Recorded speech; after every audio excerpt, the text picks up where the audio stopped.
Start example 6 तक last video में हम लोग डिस्कस कर चुके हैं और आज हम एग्जाम्पल क्वेश्चन 6 से आगे डिस्कस करेंगे। सबसे पहले एग्जाम्पल क्वेश्चन 7 की बात करते हैं। 7th हो गया तो प्रॉब्लम नहीं आएगी। 7th क्वेश्चन में क्या आपको कोई प्रॉब्लम नहीं आई जाएगी? तो जब 7 आपको कोई प्रॉब्लम नहीं आई तो हम बात करते हैं 8th की। 8th क्वेश्चन को हम डिस्कस करेंगे। 8th क्वेश्चन में हमको प्रॉब्लम आई है, हम पूरा ही कर लेते हैं। ठीक है, तो हम बनाएंगे इसके अंदर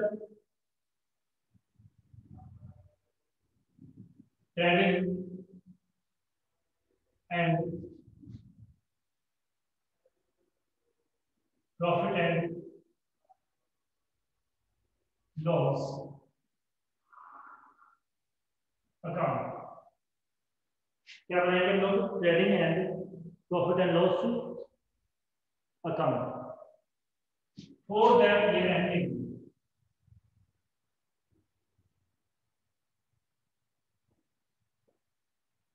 for the year ending.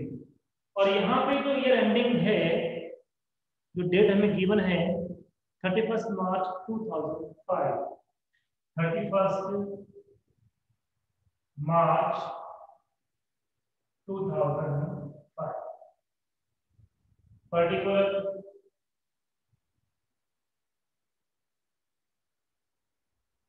Amount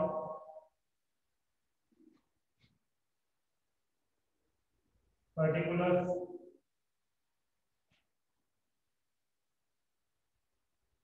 amount.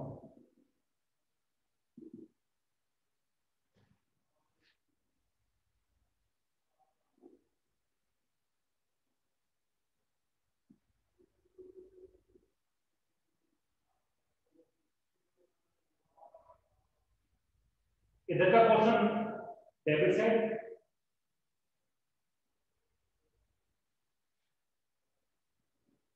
इधर का पोर्शन क्रेडिट साइड। ये तो हमने फॉर्मेट की बात की है जो मैं बार बार कर चुका हूं। अब हम वन ट्रांजेक्शन देखते हैं। सबसे पहले ट्रेडिंग अकाउंट बनाना है। तो ट्रेडिंग अकाउंट में सबसे पहले हमें नीड होती है ओपनिंग स्टॉक की। तो आप अमाउंट फास्ट बताते रहना। टू ओपनिंग स्टॉक, और ओपनिंग स्टॉक का जो अमाउंट है वो है 10,000 रुपीज। ओपनिंग स्टॉक के बाद हम लिखते हैं परचेज। टू परचेज, तो परचेज हमारे पास कितना है? 40,000। जैसा कि आप बता रहे हो, क्या हमारे पास रिटर्न भी है क्या? परचेज आपने बता दिया 40,000 रुपए। क्या परचेज रिटर्न भी हमारे पास है क्या? है, ठीक है। कितना है? 600 रुपए। तो ट्रेडिंग अकाउंट जब भी बनाते हैं, ट्रेडिंग अकाउंट जब भी बनाते हैं, हमें पहले ओपनिंग स्टॉक लिखना होता है। ओपनिंग स्टॉक के बाद हमें परचेज लिखना होता है जो कि कितना है? 40,000। और इस परचेज रिटर्न में से लेस करना होता है परचेज रिटर्न। मान लो कि परचेज रिटर्न है ही नहीं तो फिर लेस भी नहीं करेंगे, ये 40 ही यहाँ पर आ जाएंगे। पर यहाँ है तो जब परचेज रिटर्न हमारे पास है तो हम लेस करके बताएंगे 39,400। फिर हम बात करते हैं, इसमें लिखा है प्रोडक्टिव वेजेस। तो बताइए प्रोडक्टिव वेजेस क्या है? डायरेक्ट एक्सपेंस है। और ट्रेडिंग अकाउंट में हम ऑलवेज डायरेक्ट एक्सपेंसेस को ही रिकॉर्ड करते हैं। तो टू प्रोडक्टिव वेजेस, और प्रोडक्टिव वेजेस का जो अमाउंट हमें गिवन है वो है 6,000 रुपीज। क्योंकि हमने ओपनिंग स्टॉक लिख लिया, परचेज लिख लिया। अब हमें ट्रेडिंग अकाउंट में जितने भी डायरेक्ट नेचर के एक्सपेंस है उनको सर्च करना है और उनको यहाँ पर रिकॉर्ड करना है। डॉक एंड क्लियरिंग चार्जेस, ये भी डायरेक्ट नेचर का ही होता है। तो लिखते यहाँ पर डॉक एंड क्लियरिंग चार्जेस। तो डॉक एंड क्लियरिंग चार्जेस कितना है? तो डॉक और क्लियरिंग चार्जेस जो हमारे पास है वो है 4000। मैं आपको बता देता हूँ कि हम लोग क्वेश्चन नंबर 8 सॉल्व कर रहे हैं, जो सनेटा तो नहीं, क्वेश्चन नंबर 8 हम सॉल्व कर रहे थे। न्यूमेरिकल क्वेश्चन एग्जाम में सारे हमारे कंप्लीट हो चुके थे। हम लोग क्वेश्चन नंबर 8 सॉल्व कर रहे हैं। इससे पहले के यानी 7 तक कल और आज की वीडियो में हम लोग सॉल्व कर चुके हैं। कुछ पढ़ने के जहां प्रॉब्लम आई है मैंने सॉल्व करा दिया। ठीक है, अब हम बात करते हैं कि डॉक चार्जेस के बाद क्या लिखा हुआ है? Delivery van, sorry, donation and charity. क्या ये डायरेक्ट एक्सपेंस है? डोनेशन एंड चैरिटी क्या डायरेक्ट एक्सपेंस है? डोनेशन और चैरिटी कभी भी डायरेक्ट एक्सपेंस नहीं होता है। जब डायरेक्ट एक्सपेंस ही नहीं है तो वो ट्रेडिंग और फील्ड अकाउंट में कोड भी नहीं किया जाएगा। आगे बात करते हैं, लाइटिंग भी नहीं आएगा, डिलीवरी वैन एक्सपेंस भी नहीं आएगा, सेल्स टैक्स नहीं आएगा, बिजनेस रेंट ये भी नहीं आएगा। एक एक्सपेंस दिया हुआ है यहाँ पे रॉयल्टी, एक एक्सपेंस यहाँ पे दिया हुआ है रॉयल्टी। ठीक है, रॉयल्टी डायरेक्ट होता है, लेकिन यहाँ पे इंफॉर्मेशन बस दिया नहीं है। सूचना के अभाव में हम इससे डायरेक्टली मान सकते हैं और इनडायरेक्ट भी मान सकते हैं, बट हमें नोट डालना पड़ेगा कि हम क्या मान रहे हैं। रॉयल्टी बताऊंगा अभी आपको मैं, उससे पहले एक बार ये सेट कर लेते हैं। अभी मैं रॉयल्टी की आपको एक्सप्लेन करूंगा, उससे पहले ये सेट कर लेते हैं। इसमें सबसे पहले क्या बाय सेल्स, सेल्स का कितना अमाउंट गिवन है, रॉयल्टी डिस्कस करके बताऊंगा, आपको समझाऊंगा। 80,000, क्योंकि इसके लिए रिटर्न भी है, इसमें सेल्स रिटर्न यहाँ पर लेस करते हैं और 200 रुपए सेल्स रिटर्न का अमाउंट है, तो 79,800। फिर आता है इसके अंदर क्लोजिंग स्टॉक। क्लोजिंग स्टॉक कभी भी ट्रायल बैलेंस के अंदर नहीं हो सकता है।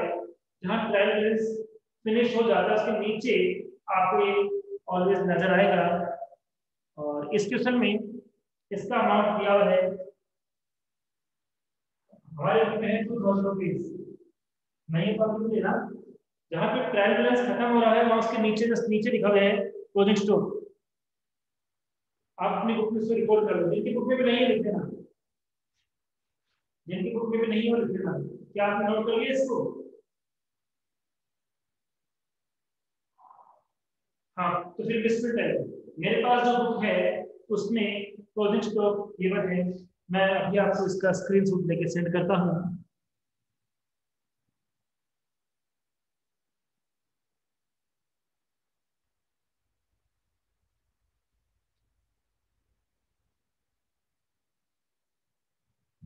मैं ग्रुप पे सेंड कर रहा हूँ आपको, तो ग्रुप पे चेक करना इसको।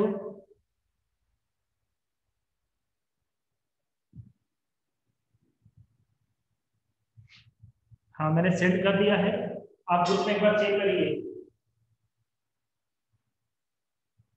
हमेशा मिलेगा आपको जनरली, ट्रेडिंग अकाउंट नीचे मिलेगा, नहीं है तो मिसप्रिंट हो रहा है वास्तव में। देख के बताइए, जहां पर एक क्वेश्चन फिनिश हो रहा है, आई मीन ट्रायल बैलेंस खत्म हो रहा है, उसके नीचे एक थोड़े क्लोजिंग स्टॉक 2000 रुपए देख लिया आपने, जो मैंने आपको पिक सेंड किए। हाँ, तो ये मिलेगा आपको। ठीक है, क्लोजिंग स्टॉक आपको मिलेगा।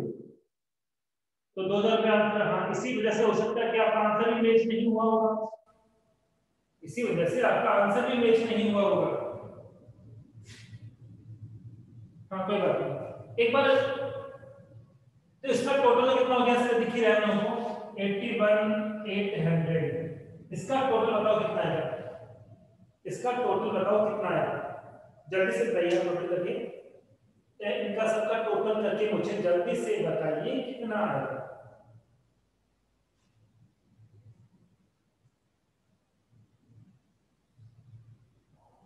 फर्स्ट।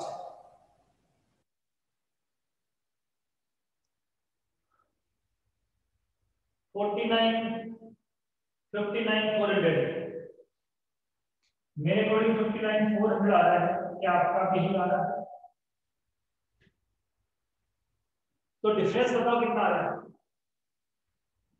400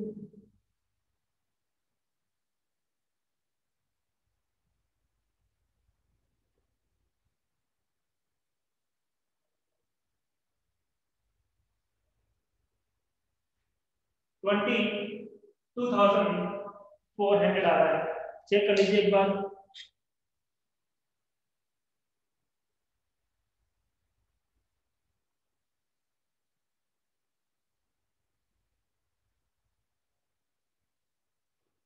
हाँ अब देखिए, अब मैंने इसको यहाँ पे क्यों नहीं लिखा, क्योंकि मुझे तो समझना है। मैंने कहा था हम डिस्कस करेंगे। एक पॉइंट है आपके सामने,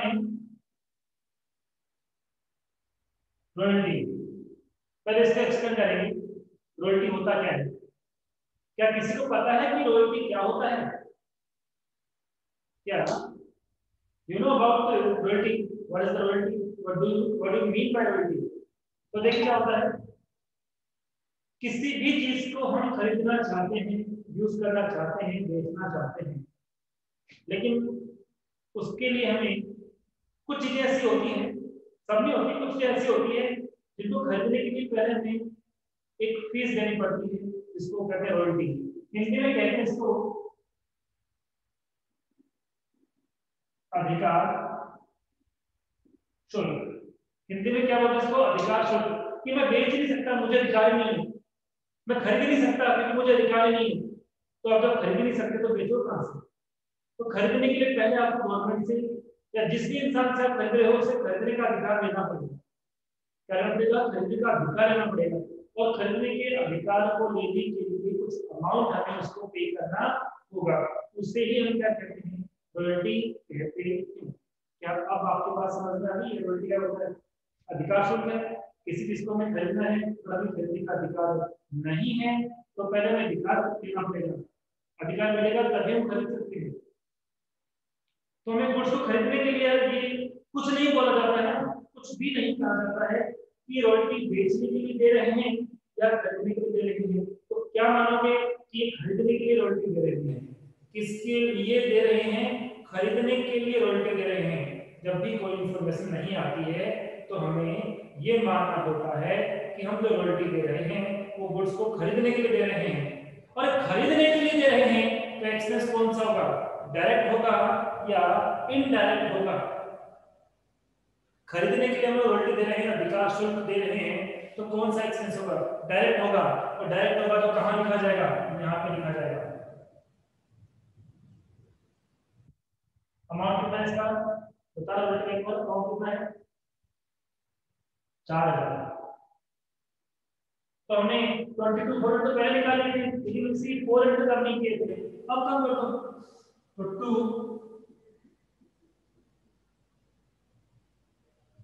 ग्रॉस प्रॉफिट बैलेंसिंग फिगर।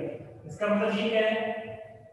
63,400 हो जाएगा और ये जाएगा 18,400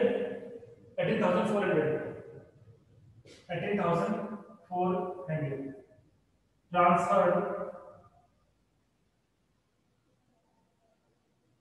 टू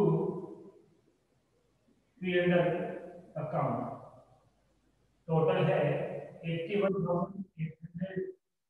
यहाँ पर भी 81,800।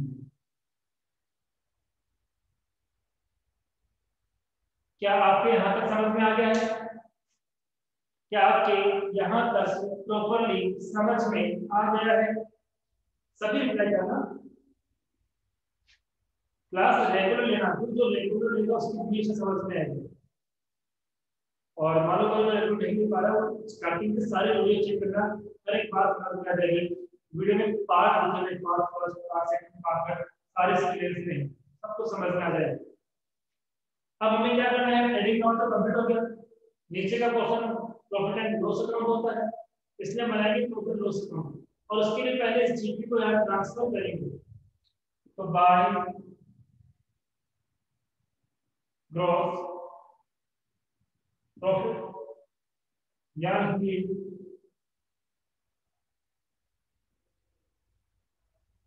Transfer from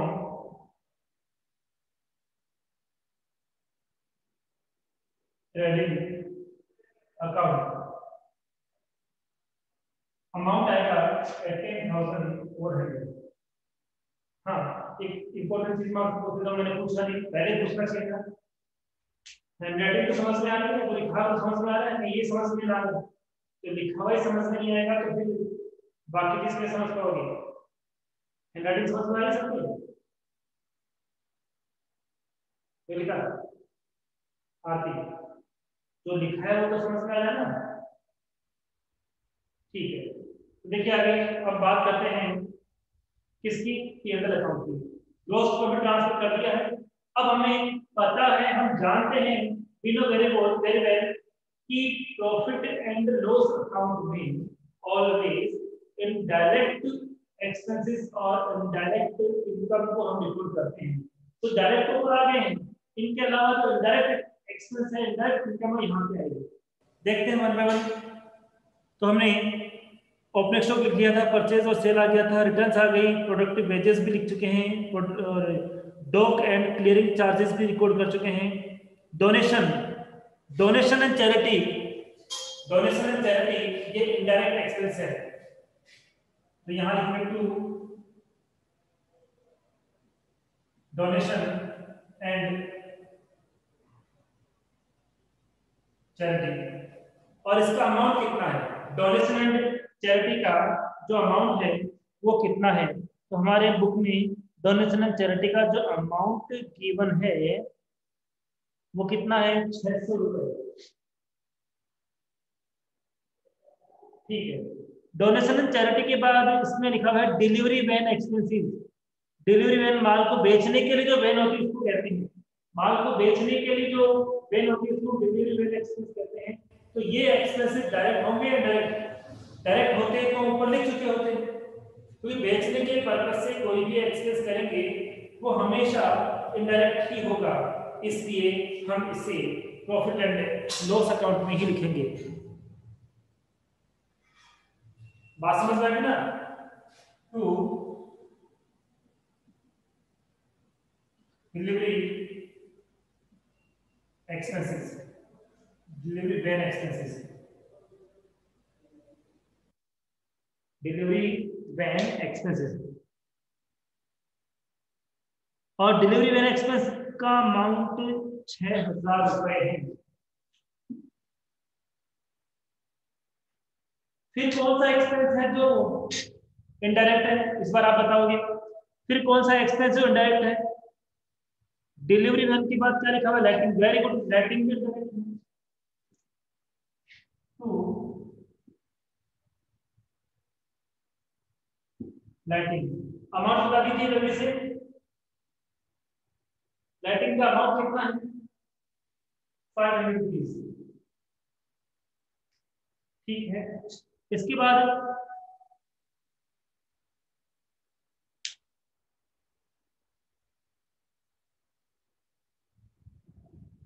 bad debt.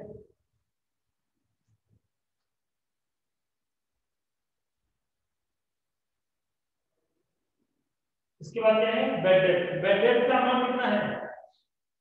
तो यहां पर बैड डेट का अमाउंट है 600 रुपीज। बैड डेट का अमाउंट कितना है? 600 रुपीज। बैड डेट के बाद है मिसलेनियस एक्सपेंसेस।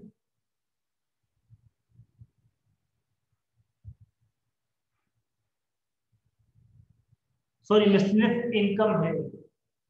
मिसलेनियस इनकम किधर लिखेंगे, इधर या इधर? एक्सपेंस नहीं लिखा हुआ है, सेंटेंस रहा नहीं है, मैंने जानबूझ के छोड़ा है, कुछ कारण है इस समझना। सेंटेंस रहा नहीं, मैंने छोड़ा है क्योंकि मुझे कुछ समझाना है इसके लिए। ठीक है, जिनके बारे में ज्यादा कुछ समझाना पहले मैं उनको ले आऊंगा।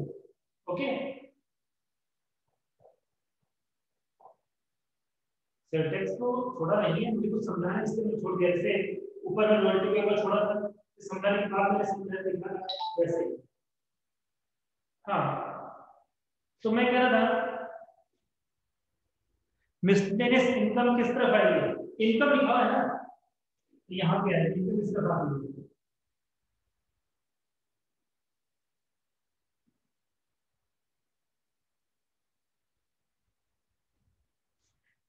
और इसका अमाउंट है 6,000 रुपये।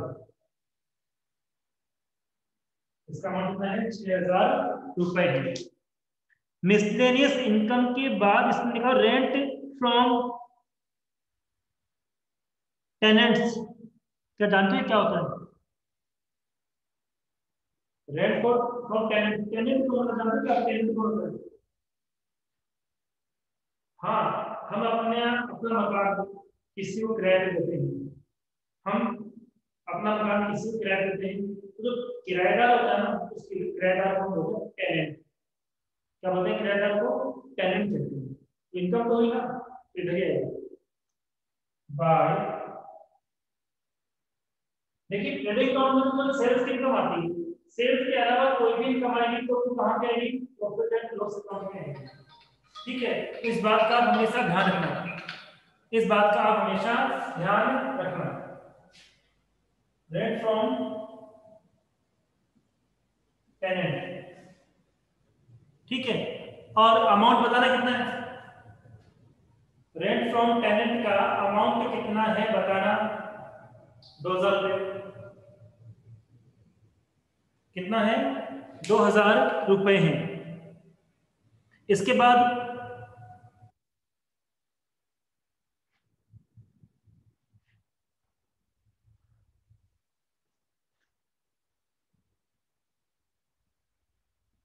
इसके बाद क्या है, इसके बाद है रॉयल्टी हम लिख चुके हैं। कैपिटल भी क्या इसमें लिखे क्या, प्रॉफिट एंड लॉस अकाउंट में? क्या कैपिटल को प्रॉफिट एंड लॉस अकाउंट में लिखे क्या? नहीं, क्यों, क्यों नहीं लिख सकते? क्योंकि मैंने कहा था कि लायबिलिटीज और एसेट्स, लायबिलिटीज और एसेट्स कभी भी ट्रेडिंग और पीएनएल अकाउंट में नहीं आते हैं, ये ऑलवेज बैलेंस शीट में आएगा। ड्राइंग भी नहीं आएगा क्योंकि बीसी का पार्ट है, डेटर्स कट नहीं आएगा, कैश भी नहीं आएगा, इन्वेस्टमेंट भी नहीं आएगा, पेटेंट भी नहीं आएगा, और लैंड एंड मशीनरी भी नहीं आएगा। तो एक बार काम कीजिए, जैसा पहले किया था, टोटल कीजिए, इधर का टोटल और इधर का टोटल, 2402 26,400, ये तो सीआर साइड का हो गया। डीआर साइड का टोटल कितना हुआ बताइए, डीआर साइड का टोटल कितना हुआ? 6,200 6,700, क्या ये हुआ क्या? डीआर साइड का टोटल, हाँ, कितना डिफरेंस आएगा? डिफरेंस भी मुझे आप कैलकुलेट करके बताओ, कहने के साथ ही आपको टोटल करना है, या कोई भी कैलकुलेशन हो कहने के साथ ही आपको करना है। कितना आएगा?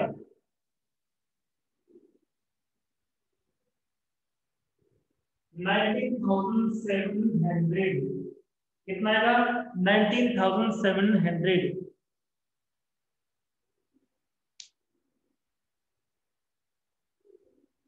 आएगा समझ में? अब सेल टैक्स हम पे करेंगे, सेल टैक्स हम पे करेंगे तो हमारा इनकम हो गया, एक्सपेंस होगा। मैंने कहा सेल टैक्स हम बात करेंगे, सेल टैक्स हम पेड करेंगे तो हमारा एक्सपेंस होगा, इनकम होगी बिजनेस के लिए। सेल टैक्स एक्चुअली गवर्नमेंट को देना, ध्यान देना, सेल टैक्स, मैं बिजनेस का ऑनर हूं और मैंने सेल टैक्स कलेक्ट किया, किससे? मैं कलेक्ट करूंगा कस्टमर से, कलेक्ट तो किससे करूंगा? कस्टमर से, ठीक है। लेकिन पेमेंट किसको करना पड़ेगा? गवर्नमेंट को। किसको पेमेंट करना पड़ेगा? गवर्नमेंट को हमें इसे पेमेंट करना होगा। क्या आपका 90,000 का जो आपने 90,700 कलेक्ट किया अमाउंट, अभी चेक कर लेते हैं। 14 से 7 आ गया, 596 किया तो करेक्ट। तो देखिए जनरली सेल टैक्स जो है वो हमारे लिए क्या है। तो सेल टैक्स हमारे लिए यहाँ बता रहा हूँ, इनकम नहीं है, एक्सपेंसेस नहीं है, एसेट्स नहीं है, लायबिलिटीज है। सेल टैक्स हमारे लिए क्या होता है, लायबिलिटीज होती है, क्योंकि एक दुकानदार, एक शॉपकीपर कस्टमर से सेल टैक्स लेता है। सेल टैक्स किससे लेता है, वो कस्टमर से लेता है। जो भी वस्तु उसको बेचता है उसके बढ़ाते हुए वसूल कर लेता है, लेकिन उस सेल टैक्स के अमाउंट को शॉपकीपर यूज नहीं कर सकता है। उसकी लायबिलिटीज है कि वो अमाउंट को गवर्नमेंट को पे करे। किसको चुकाए, गवर्नमेंट को पे करे, गवर्नमेंट को चुकाए। इसलिए सेल टैक्स क्या हो जाती है, हमारे लिए लायबिलिटीज हो जाती है। क्या बात समझ में आ गई आपको? क्या आपकी बात समझ में आ गई? और लायबिलिटीज है तो कहाँ आएगा फिर, बैलेंस शीट। अब कुछ बिजनेसमैन, कुछ बिजनेसमैन इसको इनडायरेक्ट एक्सपेंस भी मान लेते हैं। कुछ बिजनेसमैन इसको क्या मानते हैं, इनडायरेक्ट एक्सपेंस भी मान लेते हैं। अब इनडायरेक्ट एक्सपेंस मान लेंगे तब ये कहाँ जाएगा, तब ये कहाँ जाएगा, तब यहाँ पे आ जाएगा। आई बात समझ में? क्या आपके पास समझ में आ गई? तो सेल टैक्स हमारे लिए लायबिलिटी होगा, ये हम से जानते हैं। तो डिफरेंस कितना आएगा, 2। Net profit 19,700, 19,000। बिना इंफॉर्मेशन के लायबिलिटीज ही मानना है। कुछ भी नहीं कहा जाता है क्वेश्चन में, तो लायबिलिटीज ही मानना है। यदि किसी में कुछ भी इंफॉर्मेशन नहीं है तो इससे लायबिलिटीज ही मानना है कि लायबिलिटीज ही होती है।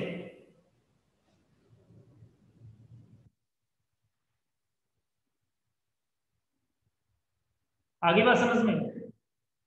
इस तरह से हमने इस अकाउंट को भी कंप्लीट कर दिया। और यहाँ लिखते हैं तो क्या, ट्रांसफर टू कैपिटल अकाउंट। अपने बुक में आंसर करेक्ट कर लेना, वहां पे कितना लिखा है, आपके बुक में आंसर दिया है, आपके बुक में नेट प्रॉफिट कितना दिया है। हाँ, 19,700 आएगा, 19,700 आएगा, करेक्ट कर लेना।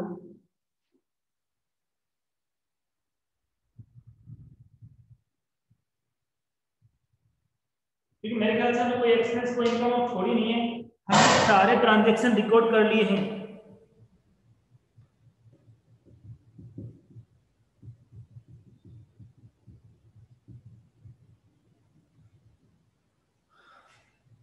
क्या यहां तक समझ में आ गया है? क्या यहां तक कोई आपको डाउट है?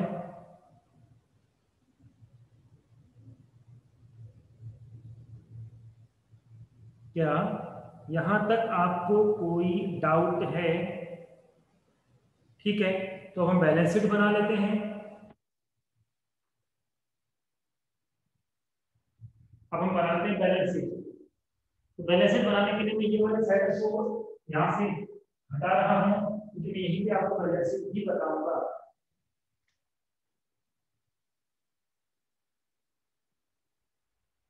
बैलेंस शीट एज ऑन 31 मार्च 2005। इधर एसेट्स, इधर लायबिलिटीज।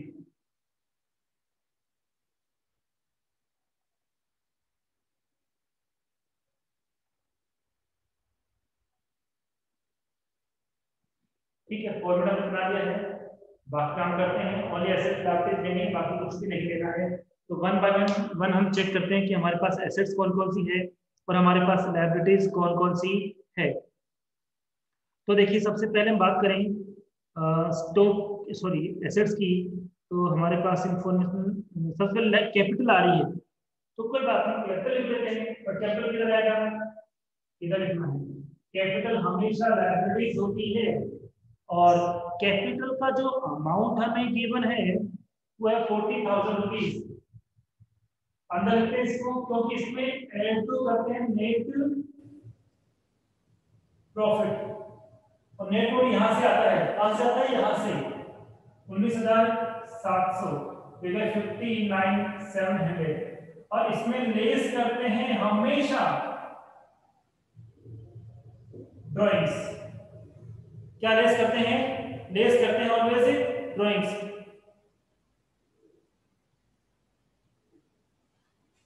आई बात समझ में, लाइटिस है। आरती आप क्या पूछ रहे हो, क्या लिखा है, अभी समझ में नहीं है, मेरे नहीं है कैसे।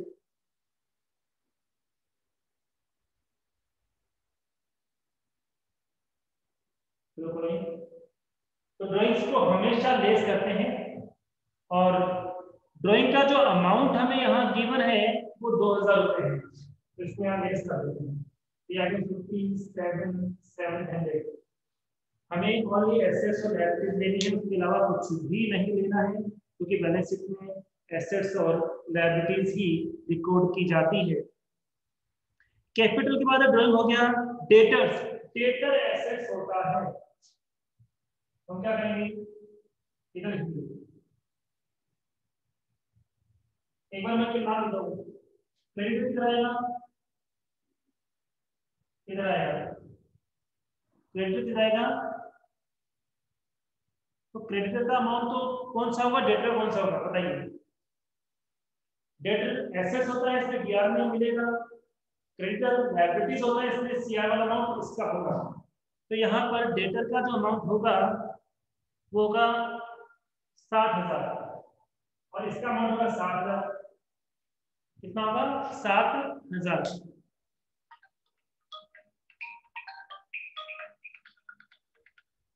ठीक है, तो यहाँ तक आपकी बात समझ में आ रही है, क्या यहाँ तक आपकी बात समझ में आ रही है, कोई डाउट है आपको यहाँ तक?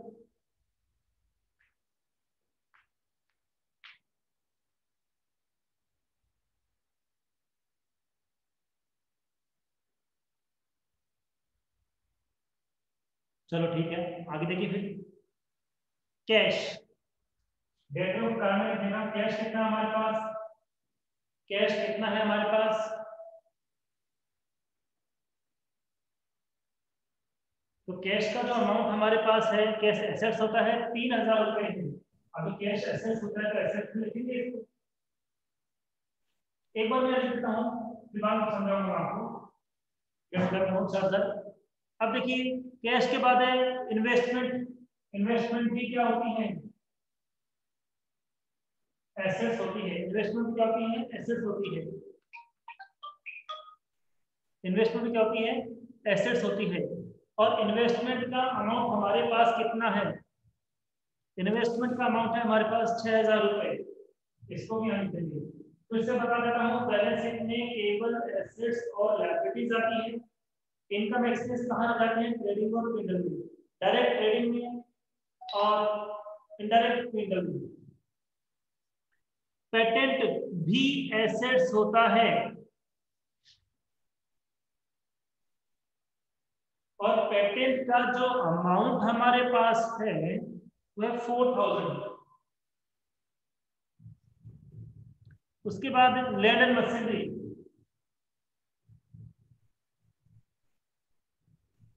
लैंड एंड मशीनरी का जो अमाउंट गिवन है वह 43,000। क्या यहां तक आपके समझ में आ गया है?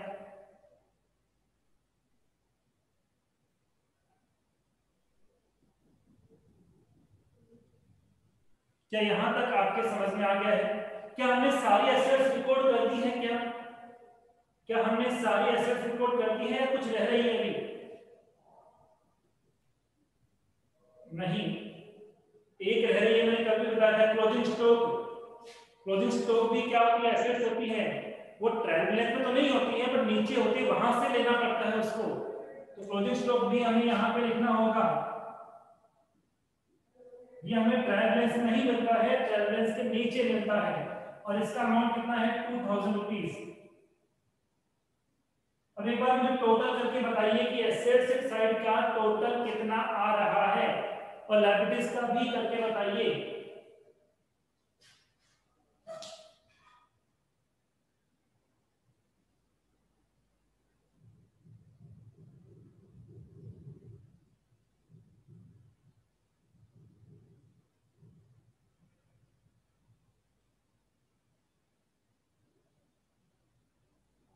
एसेट्स का टोटल करके बताइए।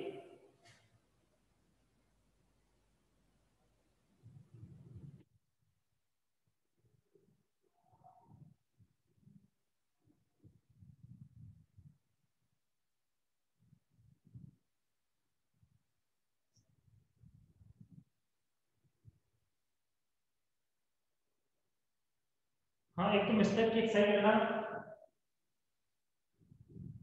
साइड में मिस्टेक है। डेटर 6,000 के, डेटर 7 के नहीं है, 6 के हैं। ये नई बुक है, नया कोर्स चेंज होकर आपका आया है, इसमें मिस्टेक हो सकती है, बहुत सारी मिसप्रिंट है, बहुत सारे मिस्टेक्स भी है। अगले साल फिर उसके बाद धीरे धीरे सारी एरर्स है वो क्लियर हो जाएगी। इसका तो कितना आ गया, 6400 आ रहा है।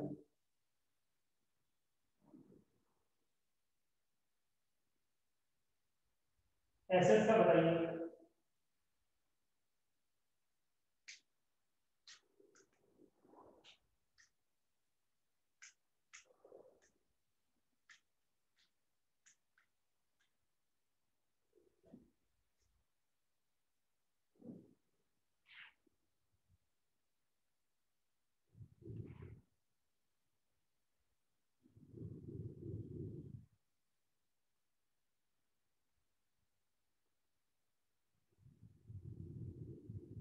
64 आ रहे हैं। हाँ, तो इस क्वेश्चन में कुछ इंफॉर्मेशन हमारे पास इनकम्प्लीट है। इस क्वेश्चन में हमारे पास कुछ इंफॉर्मेशन इनकम्प्लीट है। रास्ता मोदी साइट पे जाके चेक करूंगा, क्योंकि हिंदी और इंग्लिश में बुक में अलग अलग साइट पे जाकर मैं आपको बताऊंगा कि एक्चुअली क्वेश्चन क्या है, और क्वेश्चन की पिक भी आपको मैं सेंड कर दूंगा। बट बाकी कंसेप्ट आपकी समझ में आ गया ना, क्योंकि 60 होगा तो भी अलग हो गया, 60 तो हो ही नहीं सकता, कि बैलेंस शीट का टोटल तो ऑलवेज इक्वल आता है ना, और आना ही चाहिए। अगर 60,000 रेट पे लिखा हुआ है तो मिस्टेक है। ये भी देखना है कि सेल टैक्स कलेक्टेड है या सेल टैक्स पेड है, ये भी मिस्टेक हो सकती है। तो इसको हम लोग कल की क्लास में सोल्व करते हैं, ठीक है? क्योंकि अभी हमारे पास टाइम 2 मिनट का बचा है और 2 मिनट में हम पूरा एक्सप्लेन नहीं कर सकते। हाँ, अगले क्वेश्चन की पिक भी सेंड कर दूंगा, और इस क्वेश्चन की पिक भी सेंड करूंगा रास्ता मोड की साइट पे जाके कि एक्चुअल क्वेश्चन क्या है, ठीक है? बट एक बार भूल जाओ तो रिमाइंड कर दें ईमेल में, ताकि मैं आपको भेज सकूं। Okay, thank you.